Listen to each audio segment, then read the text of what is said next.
Hello, it's Phillip Taylor speaking from Richmond Green Chambers in London. I'm looking at a very special book this morning, which has come to us. It's from Hart Publishing and it's called Magna Carta Uncovered. It's been written by two very eminent people, Arlidge, Queen's Counsel, and Igor, Judge, who was, until recently, the Lord Chief Justice. The book itself is a very important one because we're celebrating the 800th anniversary commemoration this year at Runnymede, and we've given it a title, 800 Years On, a 21st Century Statement on Magna Carta. Now, my wife Elizabeth and I have written this book, and as I say, it's one that I treasure. It's a nice book. There's Runnymede Island right at the front. You can see that. It's a boggy little plain. There's the spine. There's nothing much on the back. The actual Magna Carta itself is actually on the front cover. Now inside, it's a paperback. You've got a dust cover and you've got some information there concerning what's actually in the book itself, and then some very short information about the authors. And what you do have is, again, a lot of a very detailed, extremely well written text, as I would expect. Good footnotes there, and at the back, something of great importance, certainly an index. It's just over 220 odd pages long. There's the index there. Then what you have at the back is a whole series of appendices. And we start off with sources, then we go through to the rebel barons, who they were. So there's a lot of detail here, a lot of them involved. A translation of Magna Carta, which is extremely helpful. You can also buy a copy of it if you go to Runnymede. The Petition of Rights 1628 is set out in Appendix D.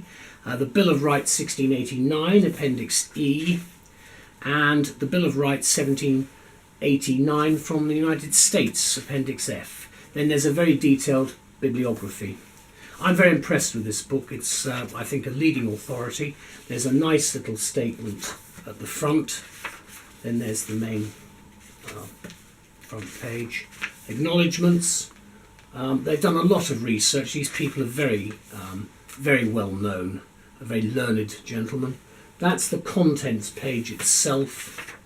And then there's just, again, a little bit about the authors. Then we launch into a timeline.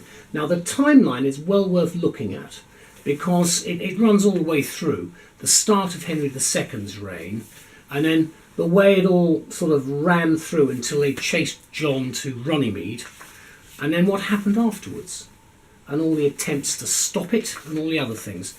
Then we got a nice introduction. And as I say, it's extremely well written, and a book I will treasure. Certainly when we think of what we're doing this year with the commemorations, because there's a lot happening, certainly in this country and abroad. Now, Elizabeth and I have written a review, and this is what we say about this book. As I say, it's a special book. Worried about threats to your liberty? Invoke Magna Carta. So many people do, although ironically, in this year of 2015, so few people have actually read it. This is not terribly surprising, because despite its historic significance and the amount of learned commentary about it, the translation, the full translation that is, has not really been readily available, at least not at every newsagent's in town. So in this 800th anniversary year, the public consciousness, we think, has been raised in anticipation of the planned celebrations, and the situation is more than likely to change, we hope.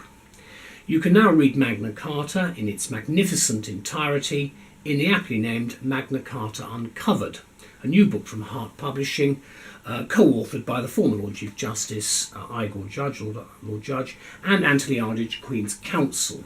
It's an important book. It is the book of the moment. It is a plain-speaking 21st century appraisal of a 13th century legal document, which, even in the absence of specific statements on human rights as such, has set the standard for rights and liberties the world over, even though it has been challenged, threatened, belittled and ignored in every century since, including our own. But read the translation and you cannot help noticing that despite the dismissive remarks of some commentators today, at least half the clauses in the Charter can be construed as being still relevant. Clause 40 is the best known. Quote, "To no one will we sell, to no one will we deny or delay right or justice." That, in the view of any reasonable reader, does include everybody, not just a band of privileged and rebellious barons, as a number of pundits have claimed. From 1331 to 1351, statutes extended the right against arbitrary action by the Crown to, quote, "all men of whatever condition whatsoever." Lamentably, history reveals how often these provisions have been criminally ignored, and yet the spirit of Magna Carta, the Great Charter, lives on. Interestingly, a number of clauses limit the power of bailiffs, which should resonate with quite a few people today, and an insistence that people with such powers should at least be qualified for their jobs. Quote, "We will not make," that's a point, "justices, constables, sheriffs or bailiffs who do not know the law of the land and mean to observe it well," thunders clause 45. And by the way, note the timeline which I showed you at the beginning of the book, which I think gives you a bit of a picture, because it lists the significant events leading to Magna Carta itself, beginning in 1154, when Henry II ascended the throne of England. The decades which followed featured widespread strife, civil unrest and foreign wars, which under King John had emptied the treasury by 1214. Finally, after further rebellion by the infuriated barons, the charter was granted at Runnymede on the island in that boggy plain, dated the 15th of June 1215. But, as most of us now realise, this was not the end of the story. A month later, John, who was observed at the time gnashing his teeth and biting on twigs in fury, wrote to the Pope requesting that the charter be annulled, which the Pope duly did, declaring it void. After King John's death, however, and following years of regency, the charter, newly dubbed Magna Carta, that's the Great Charter, was reissued in perpetuity under the seal of John's heir, the young Henry III. In all, the book tells a gripping tale of the conflict and drama, including civil war, note the chapter on Robin Hood and the royal forests, which brought Magna Carta to birth and ensured its survival and indeed veneration over the centuries. Also compulsive reading are the book's 6 appendices, which I showed you at the beginning. They include subsequent documents directly influenced by Magna Carta, including the Petition of Rights 1628, the Bill of Rights 1689, and the Bill of Rights 1789 from the United States. Let me conclude by saying this. Lord Judge has remarked Magna Carta should in this anniversary year be enthusiastically celebrated, and with that thought in mind, this quite enthralling book should receive an enthusiastic reception from laymen and lawyers alike.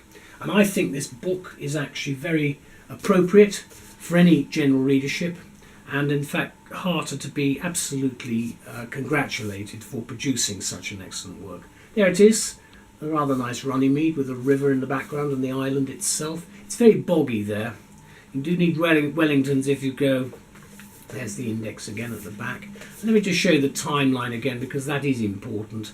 It's very helpful, the route to Runnymede itself. I mean, many of you will remember from your history, probably at school, a little bit about this. And there's a lot of fiction. It was never signed, it was only sealed because King John couldn't read and write.